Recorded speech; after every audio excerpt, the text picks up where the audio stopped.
not be like the right time for some people, or it is for others, and Or it might not be everything the like right that. path. It might not be the right thing for you. You might not be playing the right instrument. Maybe you weren't supposed to be a singer-songwriter. Maybe you were supposed to do kids music. Maybe you like there's all these like really random like Rubik's Cube turns and twists that you have to put into place. And the only way that you're ever going to figure it out is if you focus on it. Like the Rubik's Cube is yourself, your being, and you have to put the time in focusing on figuring yourself out. And then once you figure yourself out, you're going to figure out what you're going to excel at. Definitely. And it doesn't go just for music too. It goes for No, every industry, every choice that you make, everything in life. just make it based on the fact that you've been focusing on yourself this whole time. Hmm. You know, can't I like love it. turn the Rubik's Cube a few times and then put it on the coffee table to collect dust.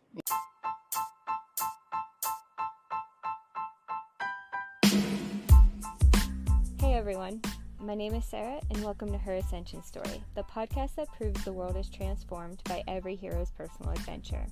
Here we talk about the real and the raw things that we should all be talking about more.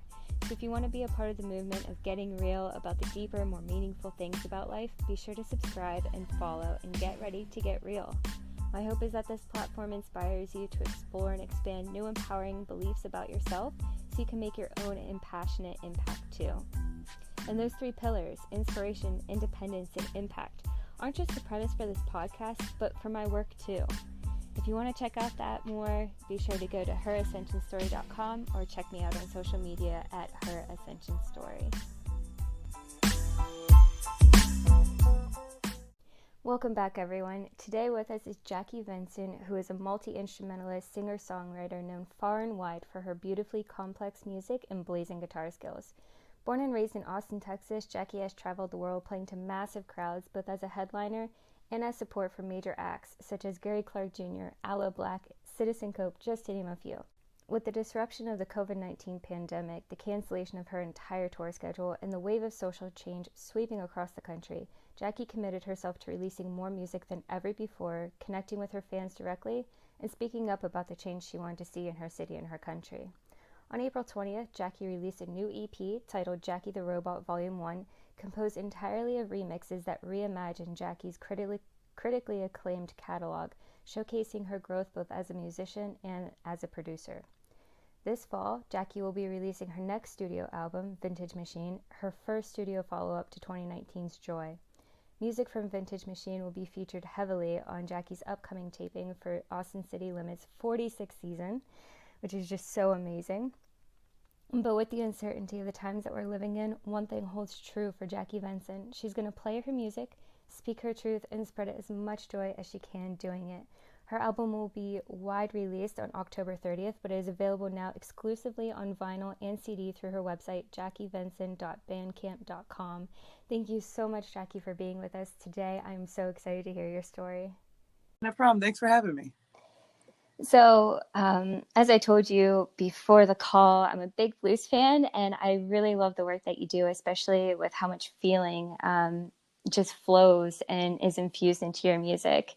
And I know that you started off as a piano player, and you just recently picked up the guitar in 2011. So, how did you actually find your transition into that? And, how did you find yourself to be in the space where you are now? Well, it just all happened really fast. I played the piano for most of my childhood and all my teenage years, and then I like kind of drifted away from it in school because like what people don't realize is that Berklee's actually a really challenging school. There's a lot of homework, there's a lot of assignments, and the assignments take a really long time. And then you always have to display the projects publicly. So like you can't just like just like halfway do a song because you're lazy. You're gonna have to show the whole class. And so it's like you have to care a little bit or just like don't do it. You either care and do it or you just don't do it at all and then you drop out. And I didn't want to drop out because I felt like the stuff that they were teaching us was going to be useful to me. I didn't know why or how. I just thought it was really interesting. It was stuff I had never heard before. And so I just buried myself in homework and school. And I didn't play or perform or write, hardly do anything creatively for the entire time I was at school. And then when I got back, when I started like thinking about the fact that I was graduating in a few months, it's my last semester, I was like, I gotta do something. Like I've been in this school la la land where all I gotta do is learn about music, but now I'm gonna be in like the world and I need to get a job, you know? Like that's just like the end of it. It's like the end of college realization that it's time to get a job. And that was a pretty interesting time period. And I had a few ideas, you know, I was like hustling. I was going to hustle some karaoke gigs because my dad had some equipment left over from when he hustled karaoke gigs. So that was one part of the plan. But then I realized that wasn't anything that could really be permanent. So so then I was like, okay, well, I think I have to build something. I'm going to have to like make it so that people hire me the way that they hire my dad's band. I got to like have some kind of thing going on that people want to hire. And I just felt like I was never going to be able to achieve that on the piano. And I immediately knew that I was just not going to be the kind of performer I needed to be on the piano in order to be hireable, you know, consistently. I didn't feel like my show was ever going to be that good on the piano. And so I switched to the guitar because I felt like I just the image of me like ripping a guitar solo versus the image of me singing behind a piano. It's just, yeah, image, the former image is like way more imaginable as like something that someone would pay me to do. Oh, Way more wow. entertaining, you know? I mean, you're definitely entertaining. That's without a doubt. Yeah, it's because like I just felt like having the portability, being able to move around on stage while performing and also play an instrument really well. Like have all of the like people were always impressed by the way that I played the piano, but the performance was always like it wasn't memorable. It's like, yeah, okay, I can understand on an objective level that you are good at playing this instrument, which is the piano. But like so are other people. There's a lot of other people who are good at playing the piano. So like why should I pay for this? Yeah, yeah, especially it seems like when you play guitar, like your entire soul is in it. And if you're playing piano and your soul's not there, it's not going to really Yeah, it's not translate to gonna the go. audience. Yeah, exactly. And I couldn't picture it. You know, it's like you have to be able to picture something in order to pursue it, you know? Oh, I love that for And sure. it's really important. Like visualization is a huge part of just accomplishing anything. Really, it's a huge part of accomplishing literally anything. You Yeah, have to be able to visualize it. You know, that's yeah. what a dream is. It's just a visualization of something that you could be doing with your life. That's literally all a dream is.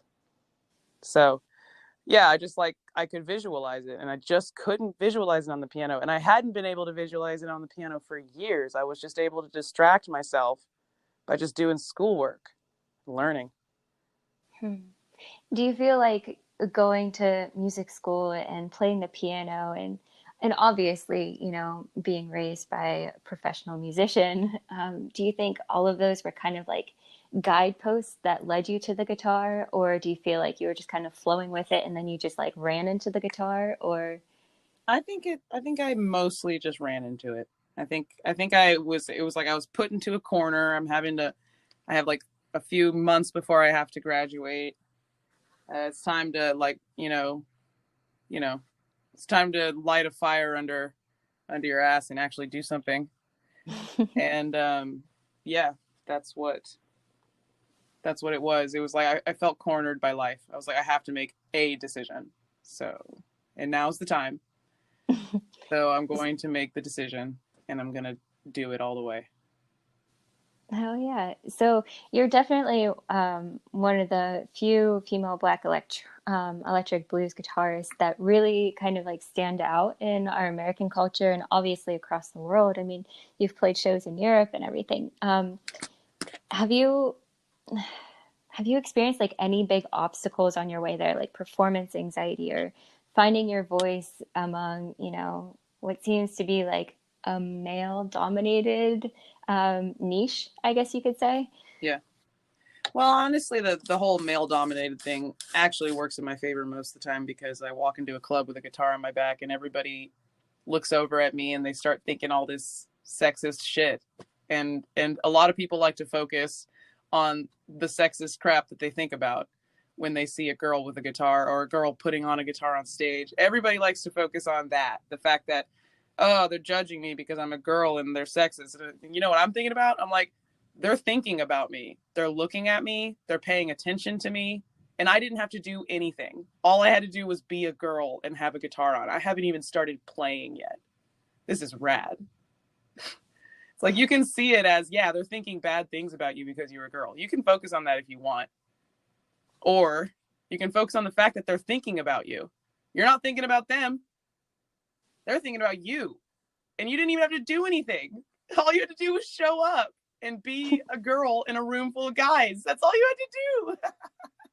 That's amazing. And I haven't That's even started playing yet. It's like, look, they're already paying attention to me and I haven't even opened my mouth. Wow. Do you get to see like the transformation of reactions on their faces and everything, or are you just like so it's focused? Awesome. It's awesome. And the worse they act around me before the show, the nicer they are to me after the show. It's hilarious. Wow. Oh my God. gosh. Awesome. And like, honestly, like, all I had to do was work really hard and get good at the guitar. All I had to do was be able to stand up against their judgments. And yeah, that was hard, and that's not why I did it. You know, I did it because I wanted to be good at the guitar. And music is the great equalizer. So yeah, like, I have to deal with them thinking negative things about me for being a girl. And I didn't even, I'm just a stranger. I didn't do any of that. They don't know anything about me, but they think they do.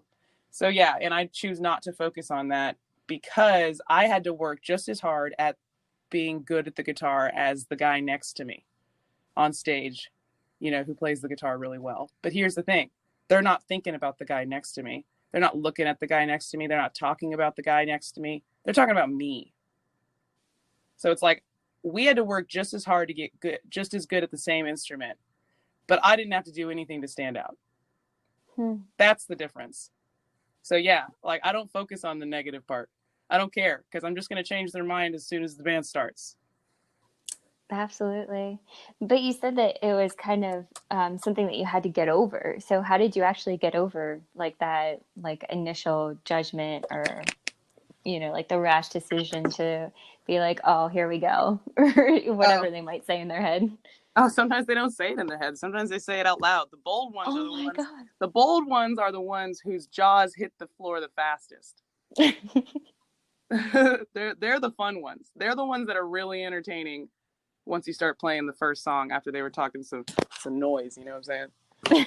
Like, what I mean is, I don't focus on it at all because it never matters. If I'm there, that means I'm going to be playing that night.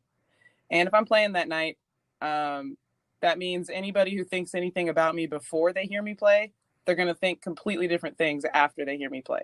I've experienced it 1,000 times. Before I play, I'm a stranger. Who am I? Like, they got their guard up. Sometimes it's like, oh, it's a woman. Sometimes it's like, oh, it's a black person. Sometimes it's like, oh, it's a black woman. Sometimes it's like, oh, I live in a tiny town. I've never seen that person. Who the hell is that? Like, it's just like, whatever the reason, that I'm a stranger, right? And then after I play and after they've danced and after they've enjoyed the band, then I'm family.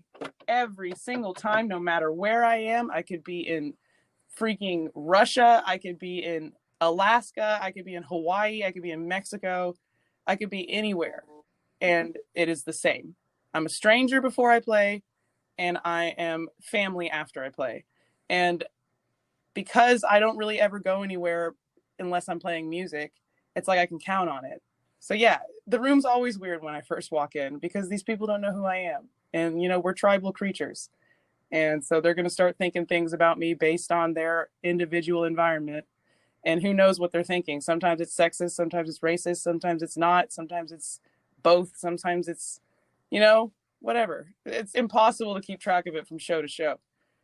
But it's like every day I go on tour, every day I go from stranger to family, like within 2 hours. What? Do you think that's because of like the power of music, like how you call it the great equalizer? Yes, it's the universal language. There's a million things for it. Stevie Wonder wrote a whole song about it. Music is like the only thing that can classify as actual magic in our dimension. Definitely. Music and art, they're the only things that like we have that are even close to what we call magic, like real magic. Yeah. Do you feel like it's because it's a chance to kind of like showcase your soul and like they can, like, you connect on that level? Absolutely, especially when you sing.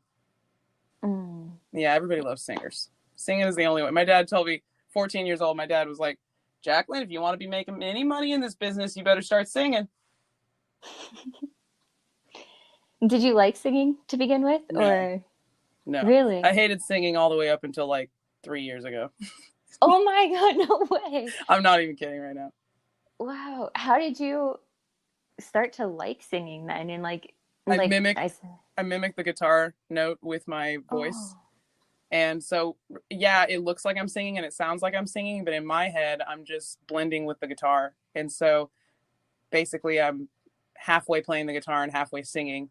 And I love playing the guitar so much that now I only have to 50% sing and just play the guitar. And now I like singing because it's mostly playing the guitar. That's amazing. And the sound engineer, here's the thing, the sound engineer manipulates the volumes so that you do really hear my voice. I am singing, and he turns the guitar and he blends the guitar in with my voice. But in my monitors, my voice is kind of quiet and everything else is loud, like over my voice. Like my monitors are not voice heavy, but to the that's my speaker. But y'all's front of house speaker, y'all get the blend that the sound man does, and he does a really good job. So like you don't hear the guitar over my voice, but I do personally, and so I don't feel like I'm singing. I feel like I'm just playing the guitar and humming along. Oh, I love that. And now I I like could singing. I could definitely see that, especially on Back to Earth with just like all, I don't know, it gives Yeah. me a rush every single time. You feel like you're like floating this lazy river and just chilling, and Oh then like you yeah. go down a waterfall and then you're back to And like a there's some like smooth current. rapids, but then there's calm, but then there's some rapids, but then you like open up the cooler in the cooler tube and you like throw a beer over to your friends, but then you guys are trying to stop not drop the beer as you're on the rapids. You're like, don't drop the beer. Yeah, Yeah, I can picture that. yeah, definitely. And then once it's over, you're like, oh man, let's do it again. Yes, I doing it seriously, exactly. I Yeah. cannot count how many times I've put that song on repeat. Like, Now what you got to do is when the world gets back into the new groove, whatever the new groove will be, when the world gets into it, you got to float the river with a waterproof Bluetooth speaker and play that song. yes, definitely. Yeah. Well, actually, let's kind of shift now into like that new groove of the world that we're talking about. Like, I was reading this one article about you, just, trying to do like my cliche research because I'm like, I love this person, but maybe I should like find out some shit about her. Yeah. No, I appreciate that. That makes the interview much more enjoyable for both of us. So it says that you were quoted saying it was like the world has recently picked off some like ugly scabs, and we can really see what's like really happening in the world. So, just from like a soul perspective, what do you see happening in the world, and what's your take on it, and what's kind of like your hope for your impact as we continue moving through all these changes? Well, I've been asked this question a few times over the last 6 months, ever since everything locked down because of the pandemic. And it's funny because every time I've answered this question, I've been at a different vantage point. Like somebody Hmm. asked me this question right when we locked down, like March 15th, like lockdown day 2, right? Somebody asked this question, totally different answer than the answer I'm going to give now 6 months later. So what I have seen from this 6 months later vantage point is overall a lower tolerance for BS. Mm. Like, you know how like the joke was like, especially with pop music, like what we hear somebody singing, but then we hear the original recording like before the auto tune, and it was like not good. Or somebody's like really really famous and they get like a million mega hits, and then we see them live and they're terrible. Hmm. Like that kind of stuff didn't happen, I don't think, before a certain decade. I think that like the standards for art and music and just everything were so much higher because like it was so much harder to make these things. It was hard to make records. It was hard to make movies. Now anybody can do it from anywhere. So like we find ourselves hearing and seeing a lot of like just way too much stuff. And like the cream doesn't always rise to the top. Do you know what I'm saying? Yeah, yeah. We've learned that that is not always true. In the last 30 years, just observing various pop disasters, lip syncing and auto tune, and just You know, I'm not going to name any individual ones. You've been here. You know what I'm talking about. We just see Yeah. like various like terrible live performances, really embarrassing like attempts at freestyles, like just really bad. And these are artists that are supposed to be millionaires, and you're like, whatever happened to just like basic standards of just being able to perform? Like, why did you make a record with this person before you knew that they could perform? Like, why wouldn't you have that be a requirement for making the record in the first place? It's just really wild. Everybody just goes for like the latest meme, and everybody's just really desperate to go viral. So they dump all this money into like random things that aren't very high quality or thought out or artistic. And it's been kind of hard for artists. It's been kind of hard to stand out if you really actually care about the craft. It's been hard. It's been a hard 3 decades of this, standing in the shadows of people who have a quarter of the talent. Mm-hmm. And I'm not the only artist who feels this way. A lot of artists feel this way, and have felt this way for a long time. That's why people always go into that whole good old days like speak when they're talking about how music used to be. And so like I have seen during this pandemic that we've reached a boiling point with that behavior. People really do want real talent again. And we were already reaching a boiling point. People were already complaining about like the jokes we see sometimes on. I mean, I'm not saying everybody who's really big is not actually talented. Just saying that the fact that there are even a few is just unacceptable. There's so much talent out there that's so developed and so mature. Why are we giving this meme an option? It's like she's a 10-second joke and you're signing her to a record deal. Like, what? Are you kidding me right now? Like, you're trying to make money off of a 10-second meme on Facebook? Give me a break. You know, like this is like, I think this is the boiling point, because now what happens is all the people who were getting overshadowed by like people just trying to make a quick buck, all the people who are getting overshadowed by that are now like live streaming and putting their stuff out there, and it's really all finally getting seen. And I think that when we reach this new groove, when businesses open again, when we start going out again, when it's safe again, I think that this is going to stick. I think people are going to stop dumping their money into trends so much and start really actually wanting to hear and see real art. And this isn't just music, movies too. You know, you're not going to get Yeah. away with just releasing total stinkers because you got some famous actor to be a part of it. People don't care about fame anymore. Fame's not even real anymore. It's all relative. Who's famous to you is not famous to me. Every person's famous people are different. You talk to a 14-year-old about their famous people versus your famous people, you're going to be shocked. They're not going to know who any of your famous people are, and I guarantee you're not going to know who any of their famous people are. You might share a few. You might have like Will Smith in common because he recently was a meme. So one of my celebrities is Will Smith. And younger people might know who he is because he was a meme recently. And that's like the only reason why they know who he is. It's so true. Do Like, you it's feel not like even real. Like, fame's not even real anymore. There's too many TV shows. There's too many platforms. There's too many streaming things. There's not one TV show that everyone in America is watching. Heck no, man. No. you're totally right? Totally right. And like it's like we're getting a whole new lens to see everything through. Mm-hmm. But do you think, I mean, obviously we're taking off like the bullshit glasses. Like you Yeah. can't even call them Finally. rose-colored glasses because you're not They're even not. seeing Yeah, anything we're not. good. Yeah, we're not seeing something that's like a nasty color or that's a little bit dirty. No, we're literally seeing like we're being sold sometimes, not all the time. There are a lot of popular people who actually I really love, but there are some where we're literally just being sold total crap. Like, this person is not only an idiot, they're like irreverent and irresponsible. They like are probably going to OD in a few years. Like, come on. Why are we still playing this game? Like, why are we still doing like, oh, he got so famous that he's doing drugs? Like, why are we still doing that? It's so stupid and old, and it's so stupid that we still lose people that way, because the industry is just like, yeah, do drugs, because every time you put out a Instagram post of you doing drugs, we make money. Wow. Like, that's what happens with big industry. They stop caring about the artist and they only care about whatever makes the art. I mean, look at how much crap Adele got for losing weight. Mm-hmm. Like, oh my God. her independent decision to do something different with her body. The way she was fine. The way she is now is fine. However she wants to be, she should be able to be. If she wants to be overweight, she should be able to be overweight. If she wants to be thin, she should be able to be thin. Like, I just can't believe that culture even still exists. And I see a lot of people are just not interested in it anymore. They're just not interested. Mm-hmm. They're really not. And they're more interested in just something that is what it is when you see it. It's like, I think everybody wants to see what you see is what you get. I think we're starving for that right now. Absolutely. Especially when we're constantly told like all these conflicting ideas, and Yeah. we're not even going to get into politics. We're not going to get into Yeah. the news. We're not even going to get into the virus or anything.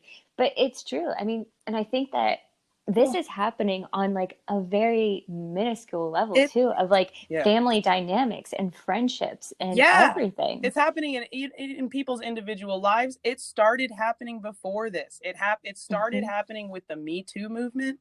Oh, you really love Harvey Weinstein and his movies? Well, let me tell you about the real Harvey Weinstein. And you know what? I was afraid to tell you 20 years ago, but you know what? I'm not afraid anymore. I'm going to tell you what these people are actually like. Oh, you love Bill Cosby? Let me tell you a like 25 stories about Bill Cosby from 25 different women. You know, like, it started a while ago. Oh, you think America is full of really intelligent, cool people? Look who we just elected. This has been a process. And I'm telling you that this pandemic is the end of the process, and we are never going back. It's been too many things. We've seen how incompetent our leadership is. We've seen how disgusting some of these people who we spend millions of dollars of money on to see, like, to be entertained by. We've seen how disgusting some of these people are. And the reason why they're able to be disgusting is because of the money we pay to them to entertain us. So then we feel like kind of low-key responsible. And then, like, we're just so tired of this. We see all these billionaires not helping any of the businesses that are just dying right now in this pandemic. Like, we see, like, people just not paying taxes and not handing any money down, making bank on the pandemic. Like, we just see how bad all of the people that we put at the top really are. And we're tired of it. It's like, why can't we just have normal people who see an opportunity to do something good and do it? Why can't we just have normal people at the top? Because, like, everyone I meet is not evil and stupid like all the people at the top. Or just evil and diabolically genius and also evil. Like, everyone I meet would give me a loaf of bread if I asked them for it. Like, I don't know about you, but I don't meet evil people very often. So it's like, why can't we just have, like, normal people leading and being the people who, like, lead in every industry, including the government? Like, just normal, good-hearted people. Like, where are they? Why don't they exist up there? I don't get it. And I think everybody is fed up. Yeah. We're all so tired of just, like, all the rich and powerful people being just the scum of the earth. Oh my God, right? All over the earth too. It's not just our country. Obviously, there's exceptions. There are some rich people that do good things and that consistently do good things. But also, same like line of thinking. How did they get that rich? And then you're just like, I'm suspicious in the first place. Yeah. But, like, you know, it's like the whole thing is crumbling. This whole, like, infrastructure that we have, like, built our industries and entertainment and art around is just, it's crumbling, and it's, like, crumbled. And we're just looking at the debris, and we're all looking at the debris together. All of us are looking at it together. I just got goosebumps. The fact that we're in this together. I know, like, that's such a cliche saying, and I can't believe I just really said are. that, but we really are. And it's like this pandemic or epidemic now, like, it has made us, we've been so tired. And I mean, I'm almost 30, but it's been, like, longer than that. Yeah, that humanity has just been tired of this shit. Like a 10-year decline, starting with one. I think it actually started at 9/11 for me. I was actually thinking it started at 9/11, and now it took me 15 years, but this was 15 years to undo 11 years of social conditioning, both in public school. You know, I had to undo formative social conditioning. So yeah, it took a long time, but it started at 9/11. My first grand disillusionment to, like, how much control we really have was 9/11. And you're about my age. So we were only 30, like, what, 10, 11 then? I was 11, yeah. Yeah. And like the fact that we could see it then, and now as we grow older, we just keep seeing through the bullshit. And like, even though we're Crazy. so tired, this shit has actually like energized us to make the change that we Yes. want. Well, yeah, because It's, now we're just like, it's like, okay, we can't just sit back and say, hey, this is BS. Because then the BS is going to look back at us and be like, okay, well, show us what's real then. And then we have to have something to show for it. It's like, you can't and it's sit just back and say, ourselves. hey, this music's crappy. And then they say, well, then show us music that's not crappy. And then you don't have any music to show them. You can't do that. You got to be, so I'm saying that we've been growing up this whole time, getting the skills and the materials and the brains to back it up. We've been growing, but now we're ready. And now this happened. And now we have this opportunity. Not only are we ready, the world is like ripe. It's like an oyster right now. Oh yeah, we were waiting for this for Yeah. sure. Like everybody in all tiers of everything is looking for some kind of way forward. We're all floating in limbo right now. Some like everyone's waiting for somebody to just be like, "Yep, this is what we're doing," Yeah, definitely. or a group of people, or a whole generation of people. Like everybody's just waiting on somebody. I think like this is also a great time for us to be like, I'm not waiting for anybody. This is what I want to do. I'm just gonna go fucking do it. Well, that's what I've been doing. I've been Yeah. I've been in the studio absolutely nonstop. It's been pretty crazy. I'm getting ready to launch my TikTok page. I'm gonna start doing covers exclusively on TikTok. Because people always ask me to do covers, but I never want to do them because, like, if I don't play my music, nobody plays my music. And I'm like, look, I'm not gonna do a Jimi Hendrix song. Somebody on the planet is playing a Jimi Hendrix song at this time. But guess what? Nobody's playing a Jackie Venson song right now, so I'm gonna play a Jackie Venson song. Like, why would I play other people's music when I have like 60 songs, like fully written and produced and recorded and ready to be bought and ready to be listened to? Like, why would I do that? But TikTok is why I would do that, because it's really hard to encapsulate an original artist in 30 seconds, which is the format of TikTok. So the way that TikTok works is you give them 30 seconds of something interesting, and then they either decide to keep scrolling or decide to check you out. And then when they check you out, then they go and find your Spotify and your YouTube. And those are the places where I don't do covers. So basically, I'm doing covers to drive people to my original stuff. Hey, but I don't know. That sounds like a great business strategy. Are you good at business, or do you need help with that, or like an advisor or anything like that? Or do you just kind of like flow and you get your own ideas and inspirations, or? It's actually all of the above. I believe everybody, even people with good ideas, still need help. Everybody needs help. You're only one brain, and maybe you're tired, maybe you're hungry. Who knows? Or maybe you're just not seeing what's in front of you. That just happens. So it's a little bit of everything. Sometimes, like, I came up with the idea for some of the TikTok videos, but the overall idea to do cover on TikTok was actually my manager's idea. But then the individual videos, those were my idea. So it was like a group effort. He came up with the overall idea, and then I came up with the ideas within the idea. You know what I'm saying? Yeah, a collaborative effort. Yeah, truly collaborative. It's like a mastermind. We needed each other. Like both of the things that we individually came up with relating to the overall same idea were crucial to the overall execution of this idea. I love it. So, I mean, obviously, your life has changed this year, but overall, your life has really been a profound transformation story, like an evolution into who you are today. So, how have you, not necessarily coped, but how have you like gone through and integrated all of the changes that, the transformation process has brought into your life? What do you mean by implemented? Or integrated, like or integrated, sorry. Like pulled, like as we go through life, we go through like these different chapters and everything. Yeah, and traumas and also like big wins and big exciting moments and all of the above. Yeah. And we just keep like adding all of that. Like for some reason, like a vision of like Jello or like flubber came into mind, and like so like all these pieces of flubber just coming to like create like a bigger, like a amoeba entity. Yeah, amoeba of experience and everything. Yeah. So how have you like been able to like come continuously, you know, like it's just kind of not to be like all hippie, but like a continuous soul's journey to like come home to itself and like the authenticity and you know, just like that remembrance of who we really are and everything. So how have you been able to kind of do that on any sort of level, and not necessarily like spiritually or soulfully or anything like that, like while you're going through all these different chapters of your life and to where you are today?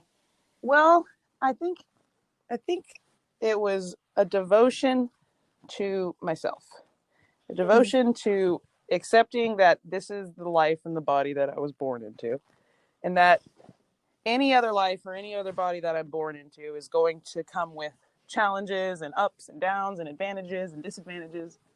And so trying to worry about any other body besides this one is absolutely futile and a complete waste of your lifetime. Like, obviously, it's important to have relationships and to care about other people. But what I'm saying, anything that takes the focus off of you and your body and your being, shit, man, it better be worth it. Because otherwise, like, you gotta, if you're not constantly focusing on making the best of you or doing what you want with you, then you're not going to be able to connect all the dots that you need to connect in order to make some things happen.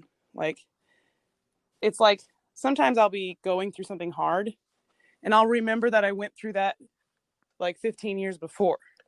But if I hadn't been focused on myself and living my life and keeping my body and myself, my mind healthy, keeping myself surrounded by people who cared about my well-being, if I didn't focus on putting myself first that whole time, I wouldn't have remembered. I probably would have been like drunk or something, or, you know, heading down some kind of drug spiral trying to forget it. And I wouldn't have remembered, you know? And I wouldn't have been able to care enough to be like, wait a minute, I did go through this 12 years ago, and this is what I did then. So this is what I'm going to do. And then I solved the problem way faster than I did the first time it came around. You know, because I've always been really invested in myself, you know, again, not selfish, but just invested in the fact that like my body and my brain and my mind is my whole experience. So I have to care the most about it. That's powerful. Yeah. So when did you realize that things were kind of taking like an expanded turn? Like when did you start realizing that like, wow, like people actually really like what I do and I'm impacting these people? Because like you can just tell how you like the part of like the inspiration, how like people really connect and feel into your music and everything. So when did you actually start seeing that like you were making an impact in the world with your voice and your talent and everything? Probably 2014 when I won that belt competition and went on that tour with Live Nation. Probably then, because I got to play like shows to music lovers. I wasn't just playing like gigs in Austin, like trying to make some cash at a restaurant. I was playing like actual shows to music lovers who spent $60 to be at this big Live Nation show, and those were the people I was performing for, and that was really cool. They were really excited, and they told me really nice things. They're like, we hear hints of this and we hear traces of this person, and you sound a lot like that person. It just reminds me of this person. I haven't heard anything like this in a long time. And that was like the first time that people were commenting on my sound, not just like telling me to turn my amp down because the guests in the front of the restaurant complained. Oh my gosh. You know what I'm saying?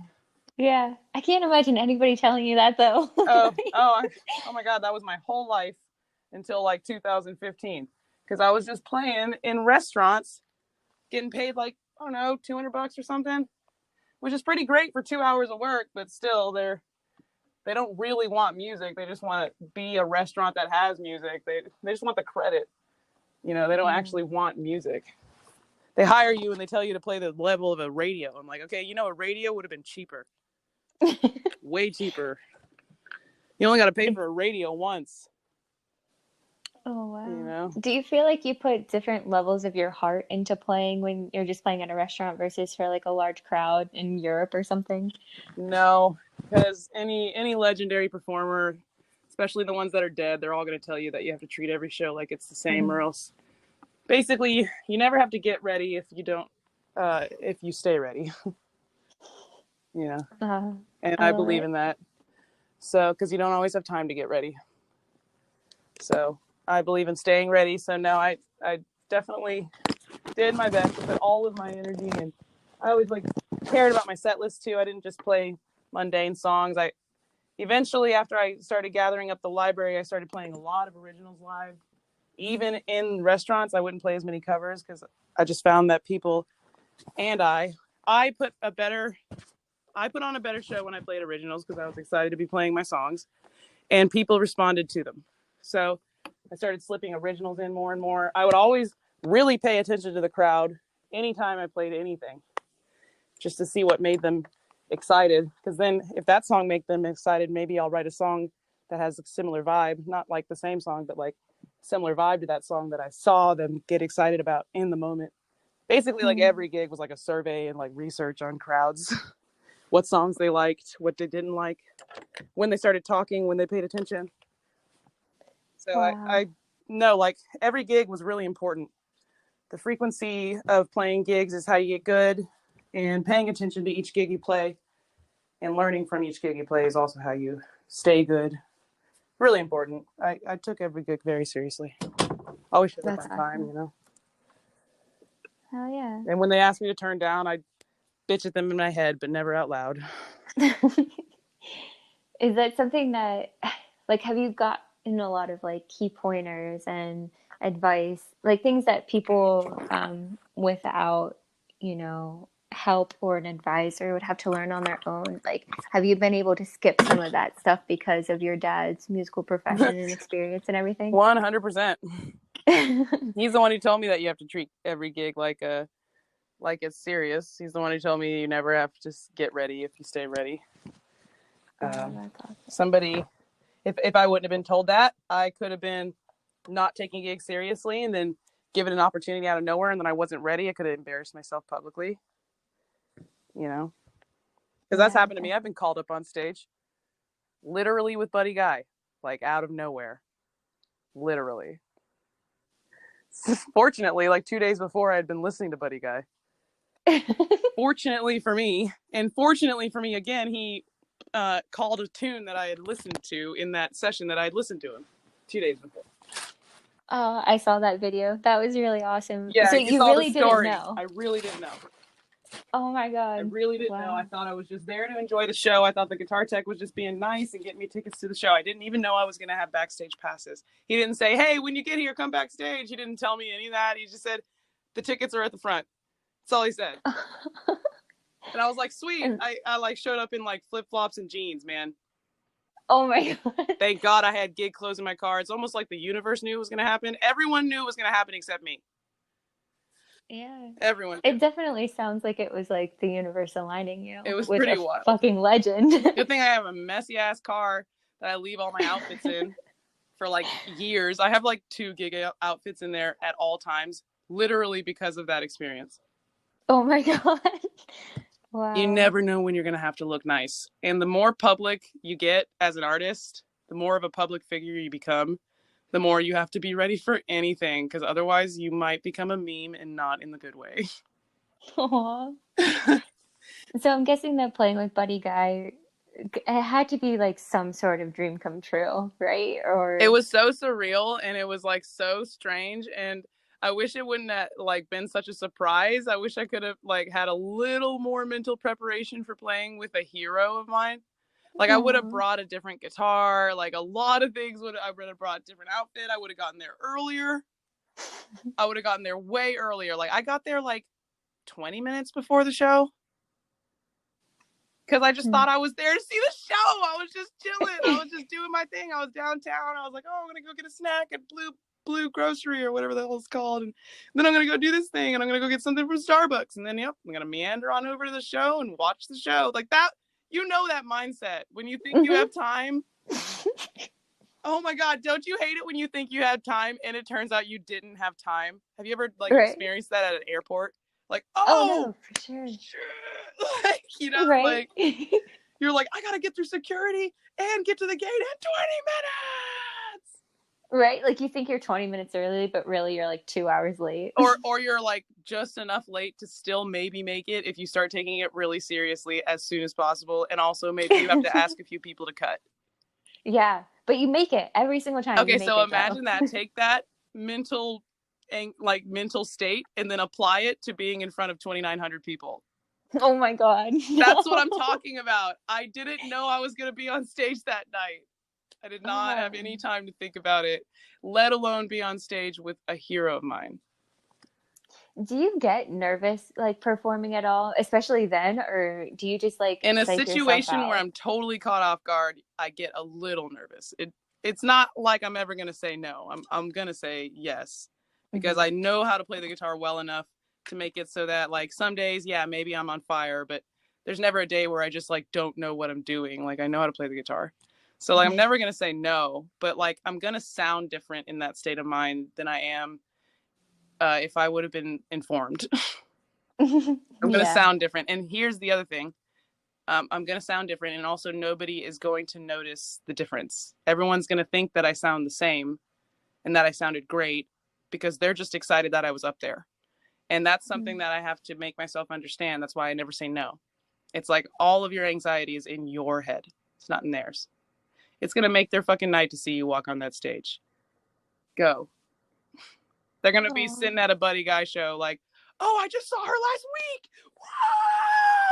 Whoa! Like that's what's happening here. None of this, oh, I don't have the right outfit. Oh, I didn't bring the right guitar. None of that shit's happening in the real world. What's happening in the real world is these people are like a little tipsy on wine and they are at a Buddy Guy show in Austin, Texas, where you live. And of course, you is me, where you live. This is me talking to myself. And also, they don't play guitar. They don't know anything about like the fact that you didn't hit that note the right way. They know nothing about that. Also, did I mention that they've been drinking wine all night? And also they know who you are because they actually might be friends of yours because there's 2,900 people out there and this is the city you live in. So all that's going to happen if you say no is you're going to lose the opportunity to be on stage with a hero of yours. No matter how you sound, it doesn't matter how you sound, you're going to sound good. It's like the show, it's blues and it's the key of A. You're going to be fine. All you're going to do if you say no is like cut your own nose off to spite your face and then also not make your friends' nights. It's so true. And it's like, I just have to, that's what I do. I talk to him. It's like, look, all of the negative shit is happening in your head only. Because in the real world, all that's happening here is it's a fucking concert. You can't go wrong. Everyone's stoked. It's Buddy Guy. Get your ass on stage. You know? It's such a good method to like actually deal with anxiety. Just like zoom out. Just anything. like think about all the shit happening in your head and then really try to imagine that being real to the person in the front row. The fact that you didn't bring the guitar you like, do you really think that matters to anybody else but you? Come on. Literally, they're not even gonna like, no. It's like not even a thing. It's like worrying about leaves falling off a tree. They're not thinking about that. Yeah. But how many times do like it's just like a human ego thing to like actually trip ourselves up and just be like, hey, you sure you're not freaking out? Like, you sure? You good? Yeah, but if you play 4,000 shows over the course of 8 years, the thought processes get sped up pretty quickly. Oh, I'm not. No, everyone's drunk. It doesn't matter. Yep, good. Have a good time. Be grateful. Oh. There you go. It's like as soon as I start, because every day you're a different person. So like some days I'm stoked to get on stage. Some days I'm not as stoked to get on stage because I'm feeling a certain way. And it's always just like, hey, you get to do this. So let's start there. You get to just like do this period with your life. So let's just start there. Be grateful. So let's just start there and marinate in that for a second. You just get to do this. Like everybody in the audience is drunk. You get paid to entertain the easiest like state of mind to entertain in the history of humans. You get paid to do that. So let's just start with the gratitude for that for a second. And then let's revisit the fact that they're all drunk. Nothing matters. Doesn't matter how you look. Doesn't matter. Get out there and do it. They want to see you. So you can't lose. They want to see you. Oh, you didn't put lipstick on? They want to see you. They would rather you start playing music than take a few extra seconds to put on your fucking lipstick. Wow. You know? Like, that's how I see it. I'm just like, if you just look at the reality, not the crap going on in your head, not the stupid stuff that happened to you earlier that day or last week or whatever. Just look at it for what it is. They are paying you to help them have a good time. That's all that's happening. That is it. It is not anything more than that. They are paying you to help them have a good time. That's so true. And anything deeper than that is in your head. Yeah, definitely. Wow. So what other kind of like goals or dreams have come to fruition because of your, I want to call it a transformation process. It's like an evolution. Yeah. Well, I just want to keep like finding new ways to express myself musically. I think I'm going to be there for a while. I also really like performing for people. I like helping people have a good time. I enjoy that. And you know, my dad, he always like used to throw parties and stuff. Like he built out this backyard the backyard of our house. He built out the backyard of our house to be like a grilling deck. Like he like literally set the house up to have parties. And he was always having parties. He was always having cookouts. Whenever we lived in a cul-de-sac, so whenever like one of my neighbors wanted to have a garage sale, he would like catch wind of it and like get everybody in the cul-de-sac into it. And then he would have like food, like, okay, we got breakfast at 6, garage sale starts at 7 a.m. Lunch is at 11:30. And then he would like handle all the food. He just had this like thing about him where he just wanted to bring his urge to bring people together. I know you know somebody like that. Everybody knows somebody like that. It's like this urge. You always meet at their house, you know? Yeah. And they always have food and drinks. They always have anything you need because they want you to think of their house as a place where you can gather. I know so many people like that. And I'm kind of like that. I don't like to throw parties at my own house because I have like a lot of like things that can get ruined. But if I were really rich, I would actually have an extra house that I just like rented out as an Airbnb sometimes, but also just use as a party space. I totally would like have something like that because I like bringing people together and it's nice to have a private space in which to do so. And yeah, I'm like, I got that from my dad. So I really like performing because whenever I put on a performance, it's an excuse for people to come out and get together. I don't care if people talk during my set. Like my shit is so loud that I can't hear them. So I don't care. Like my electric guitar is so loud. They can stand in the back of the room and talk all they want, man. If you want to hear the show, just get close to the speaker because this shit is bumping, you know? Like I make sure to make it so that everybody has a good time. The people who want to listen can listen because it's loud. And the people who want to scream over it can scream over it if they want, you know? Yeah. I mean, usually people don't talk over my stuff, but when they do, I don't care because like I put a system in place to not care. And the system is having a really loud show. Like I don't care about, if I was an acoustic artist, it'd be hell because I wouldn't be able to hear myself over them. You know, but I have, my stuff is so electrified that like, man, I don't care. Those subwoofers are like, it's crazy. Wow. And so you mentioned before how you can actually like see people's reactions and how they change and the feeling of everything. Like, how do you really see your work impacting not just your audience, but the world in general? Because, I mean, we were talking about how the pandemic is really cutting the bullshit.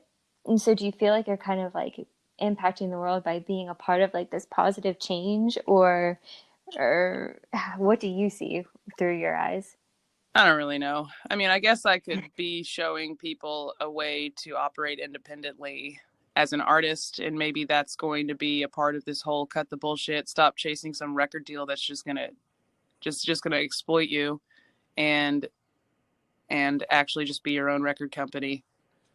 Because we have the internet and they're kind of obsolete anyway. We have the internet and we have GarageBand and Focusrite interfaces, so record labels are essentially obsolete. It's like, wait, I can make my own records at home with like $200 equipment. I can put my own stuff on iTunes and everything. I can pay for my own Facebook ads. I can book my own tours. I can find my own booking agent. I can find my own manager. I could just appoint my really smart and talented friend to be my manager if I want.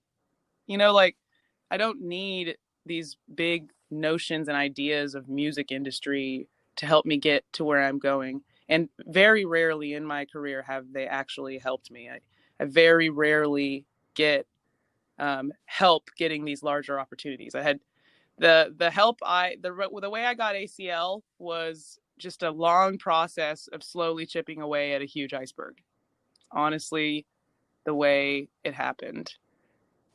And other people might try to chip at the same iceberg and it won't go the same way because it wasn't the right time. And it's just really like complicated and cosmic, and nobody has control over it, even though these bigger companies make you think that they do. They don't. You know how many millions they dump into people who don't become hits and then they just shelf them? A lot. Wow. Not everybody they put their money behind becomes a hit. You know, they just highlight the ones that do. So they make you think that they always know what's going to work. They make you think that they always know who's going to be the next big thing. And the biggest thing is that they make you think that they are the ones who hold the keys to the kingdom. They make you think that when really they lose millions, they make bad decisions. They sign people who aren't ready and they lose all the time. They fire people, they shelf people, they put people on back burners. They furloughed people or whatever the word is. And like some of these bigger agencies during the pandemic have fired like literally 100 of their agents. Oh my God. Okay, do you know how many bands each agent has? So can you imagine, like, 100 agents is like 500 acts. These are 500 acts who no longer have a booking agent. And some of these acts are people you've probably heard of. Wow. You know, and now their booking agent is independent, and they just had they were just part of like William Morris, like the Warner Music booking agency. So like, you're riding high, you're an artist, you just got signed to Warner Music booking agency, and then this pandemic happened. What do you think about the major industry? There is no major industry. That's what you think. Turns out you were just like a cowboy riding a bull the whole time, putting all your eggs in one basket, thinking that these people held the keys to the kingdom. You had a booking agent for 6 months. They get fired in the pandemic.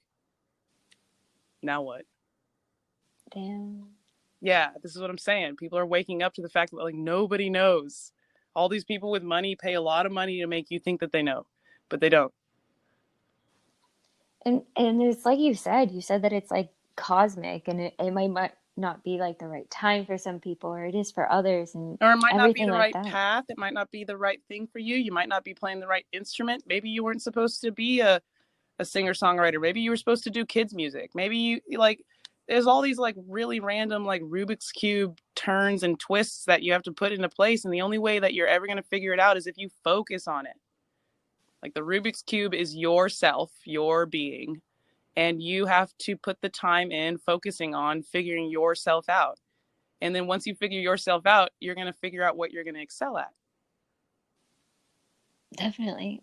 And it doesn't go just for music too. It goes for No. every industry, every choice that you make, everything in life. Just make it based on the fact that you've been focusing on yourself this whole time.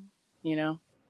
Can't like turn the Rubik's Cube a few times and then put it on the coffee table to collect dust. You know, you have to care. Yeah, absolutely. Oh man. Okay, so what do you love most about where you are in your life now? Oh, the freedom to be myself. This is the most I've ever been able to be myself, and I have to remind myself of that. Even though I'm stuck at home playing in front of a tripod phone all the time, and I don't see anybody's reactions, and I see like people's comments, but like some of the comments are so weird. I swear to God, it's chatbots. I swear to God. I mean, I know that real people watch my streams, but like some of those comments, I'm like, are you a chatbot? It's just so weird, you know? Like, I'm like, I swear, at this time in the stream, every stream, you say the same thing. You have to be a chatbot. Oh my God, no way. I swear, because I read the comments. Some people I know are real because I've seen them like post pictures of themselves. I'm like, okay, you're not a chatbot. You're not a chatbot. Or they join the JV squad. People who join the JV squad, I'm like, okay, I don't think chatbots know how to join groups. So Yeah, that's your private Facebook group, right? yeah. I keep that one private because otherwise, man, it's like no moderation is hell on a Facebook group. You got to moderate, or else it's just like, I don't know if you've ever seen an unmoderated Facebook group. It's chaos. It's a jungle. Yeah, It's absolutely. like a news feed that has 10,000 friends. Oh my God. That's literally what an unmoderated Facebook group is like. It's 10,000 people's news feed all dumped into one. And everybody gets the notifications for all the shit. Yes, and it's horrible, and it ends up completely defeating the purpose. It's like, no, you create the group so that you can get express communication with the people. Every time they get a notification, they take it serious. They're like, oh, this person's posting to this place, so I better go check it. It's perfect for like, hey, my show tonight is canceled. You know, like that's the whole point of it, to have a place to make sure that the people get your posts. Because with a page, you know, if you don't interact with the page, you're never going to see their posts, even if you like them. Yeah. So in addition to the JV Squad private Facebook page, where can people find you and your work? I have a Patreon, and that's a good way. I always answer all those messages personally. And then I just do like whenever I do my streams, I do the online tips thing, and it's just all Jackie Venson. And Awesome. and then I'm on Spotify, and I'm also on Bandcamp. I'm selling all this new merch, coming out with a new merch item like every other month. So got a lot of cool stuff in the merch store right now, but that's just at my website, JackieVenson.com. And yeah, basically just type my name into Google and have fun for a few hours. That's awesome. All right, so I know you have some upcoming plans, and of course, plans for whenever we do go back to quote unquote the new norm or whatever. But what kind of future plans do you have for like the near future, like a new release or shows, like like the live streams or anything like that going on? Well, I'm doing Wednesdays and Saturdays until November. Okay. Probably. Yeah. Wednesdays and Saturdays until November. And then I'm taking November and December off from streaming because, holidays. I might pop up here and there. Every now and then somebody pays me to do a live stream from their page or something. So sometimes I just pop up randomly, even though I say I'm taking the months off. Money's money, man. I got to make that cheese. So sometimes I pop up every now and then during my break periods. And that's how you know that somebody was like, hey, will you stream from our page? We'll pay you. I'm like, okay. No problem. Oh, I love it. It's cool. I can't imagine any other world or dimension where you can make money this way. Like only in these times. As soon as we get back into a new groove and people start touring again, this is going to go away. It's going to be really hard to make money on. This is a window and it's going to close. Like making money playing with like a cell phone, like that's crazy. You spent like $50 on a light and like you just plug your cell phone that you also use as a cell phone in and you make tips. Yeah, this window's going to close for sure. People are going to be like, hey, live shows are back. Stop asking for money on the internet. But it's so true. And I just know like it's going to close. It has to. Well, yeah, definitely. It has to, because people are going to spend their money out. They're not going to spend their money in. Right now, the money we're making on the internet as artists, asking for tips and donations and merch sales, the money we're making is the money they would have spent on a beer. That's why it's going to go away, because their budget is still the same. Not everybody lost their job. Some people's jobs are just office jobs and they just work from home now. And those same people would have gone to a bar and paid a cover, bought a drink. So when bars and covers and drinks come back, yeah, they're not going to be spending that money on the internet. Do you think that they'll have like a stronger passion and following? Like it seems like instead of before where the industry would kind of like mold artists to be what they wanted them, it seems like now artists are transforming the industry. So do you think like the following is going to continue with these authentic artists that are just like, you develop such a connection through live streams and everything. You really see like a following that way? Oh yeah, absolutely. And I'm going to do everything in my power to convert these chatbots into real human beings that show up to my shows and I can see in real life. I'm going to taunt them. I'm like, hey, come to my show so that you can prove that you're not a chatbot. Like I'll Yeah, include man. it into the marketing. Like the fact that we haven't been able to come out, like when the time comes, when touring start again, I'm gonna use everything in my power to just make it so that these people get used to coming out again. Because virtual is really just not the full experience. There's nothing like hearing these speakers in real life. It's insane. Yeah, definitely. And I think that artists have really been the light throughout all of this. And so Yeah. for you to already have that plan and that intention to like help people come back out and help assimilate again, that's amazing. Yeah, I just don't know what it's gonna look like. That's the thing. It's nerve-wracking, but no matter what, I know I'm gonna have to do it. I take solace in the fact that I'm probably going to organically feel the right time to do it. But I am worried that like maybe I'll mess up and do it too early or something. Like getting people to come out again is going to be a very interesting thing. It's going to be extremely psychological. It's going to be kind of emotional. The way people are going to act around each other for the first time in a long time, especially with the power of music. Like music makes people feel and do some crazy shit. That's all I gotta say. Definitely. And I'm like, actually like, oh man. like it's gonna be a little wild, but it's okay. Yeah. I can just picture like people like coming to a show And and you hearing the get to like, speakers again, hearing what yeah, it's like to feel the kick drum, like in your heart. they don't even understand. Nobody even Yeah, really gets it. Um, yeah, it's gonna be a thing, and it's gonna be definitely. strange. People might behave kind of strangely, so we got to be prepared for that. And yeah. Well, whenever you do have your first show, it's definitely going to be awesome. I'm looking forward to it. Yeah. Okay, so I really just want to keep talking, not even about this stuff, just about like soul level, world changing stuff. But it's already been like an hour, so Oh yeah. I'll start wrapping up. So I only have one last question for you, Okay, tell me. and it's a great question. It's my favorite one because I think it's great to be asked, but also for everybody listening to ask themselves. And the question is, who is the superhero inside of you that has all the power you could ever need? Like which superhero character is it? You can interpret it however you want. I've gotten like 1,000 different reactions from it. Okay, a superhero inside of me. She goes by the Mother of Guitars, and Oh, hell yeah. she rides a giant guitar through the universe. And the reason why the guitar has to be giant is because the universe is a cold, dark place. So it's basically like a spaceship that looks like a guitar. And she just like sends out really positive, literal vibrations to planets around the universe. And she never knows what the impact of the positive vibrations that she sends out are, but she also doesn't care. And she just sends them. And then sometimes the vibrations just like low-key save the entire planet.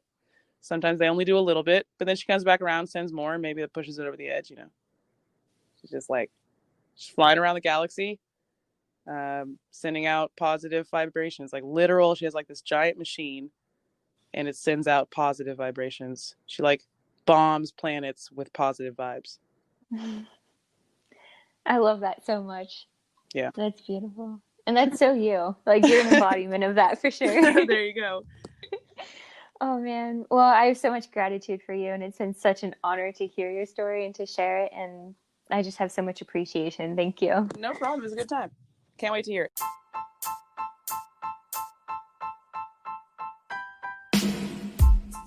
I want to thank you for listening to this podcast. I hope that this episode has somewhat inspired you to take control, given you the tools to feel secure and on fire in your own independence, and help to unlock within you the impact that you're here to make. You're not born with a purpose. You're born as your purpose. It's already inside of you, and it's your responsibility in this life to live that in the truest way possible. If you've gotten any sort of value out of this episode, please share it so that we can together expand our inspiration and our impact in this world.